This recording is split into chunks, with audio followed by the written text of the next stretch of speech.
Chapter 5. Hazel. Hazel felt like she just introduced 2 nuclear bombs. Now she was waiting to see which one exploded first.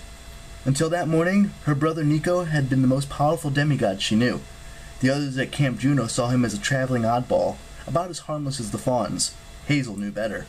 She hadn't grown up with Nico, hadn't even known him very long, but she knew Nico was more dangerous than Reyna, or Octavian, or maybe even Jason.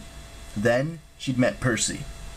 At first, when she saw him stumbling up the highway with the old lady in his arms, Hazel thought that he must be a god in disguise. Even though he was beat up, dirty, and stooped with exhaustion, he had an aura of power. He had the good looks of a Roman god with his sea-green eyes and wind-blown black hair. She'd ordered Frank not to fire on him. She thought the gods might be testing them. She'd heard of myths like that. A kid with an old lady begs for shelter, and when the rude mortals refuse, boom, they get turned into banana slugs. Then Percy had controlled the river and destroyed the Gorgons.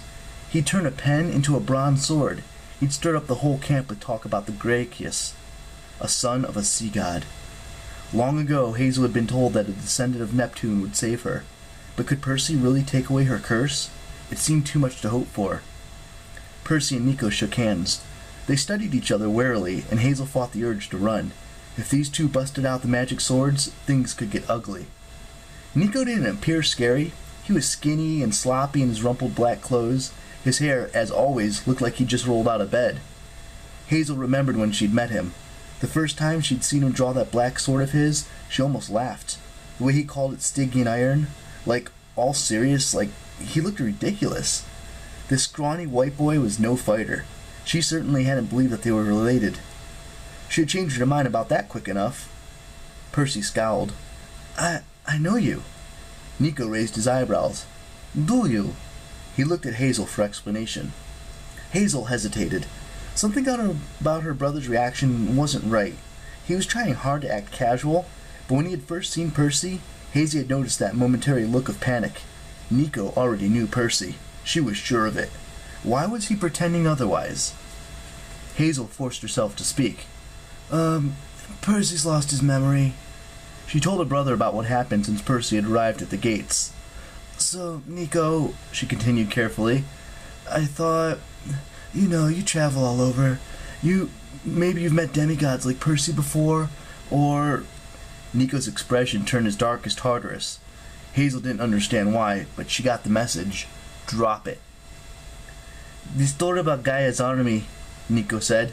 You warned Reyna? Percy nodded. Who is Gaia, anyway? Hazel's mouth went dry.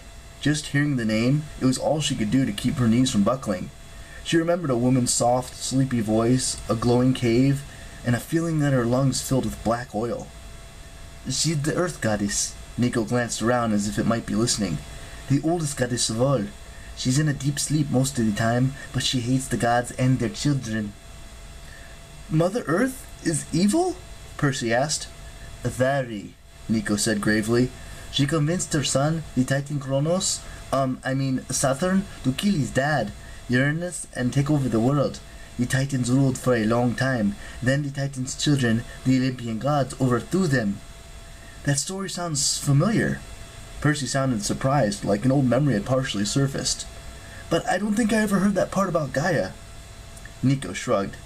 She got mad when the gods took over. She took a new husband, Tartarus, who speared the abyss and gave birth to a race of giants. They tried to destroy Mount Olympus, but the gods finally beat them. At least, the first time. The first time? Percy repeated. Nico glanced at Hazel. He probably wasn't meaning to make her feel guilty, but she couldn't help it. If Percy knew the truth about her, and the horrible things that she'd done... Last summer, Nico continued, Saturn tried to make a comeback. There was the Second Order of the Titans. The Roman at Camp Jupiter stormed his headquarters at Mount Orpheus, across the bay, and destroyed his throne. Saturn disappeared. He hesitated, watching Percy's face. Hazel got the feeling her brother was nervous that more of Percy's memory might come back. Anyway, Nico continued, Saturn probably faded back into the abyss. We all thought the war was over. Now it looks like the Titans' defeat stirred up Gaia. She's starting to wake.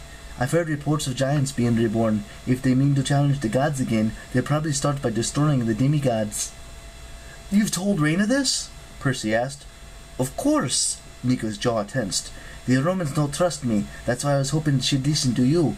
Children of Pluto, well, no offense, but they think we're even worse than children of Neptune. We're bad luck.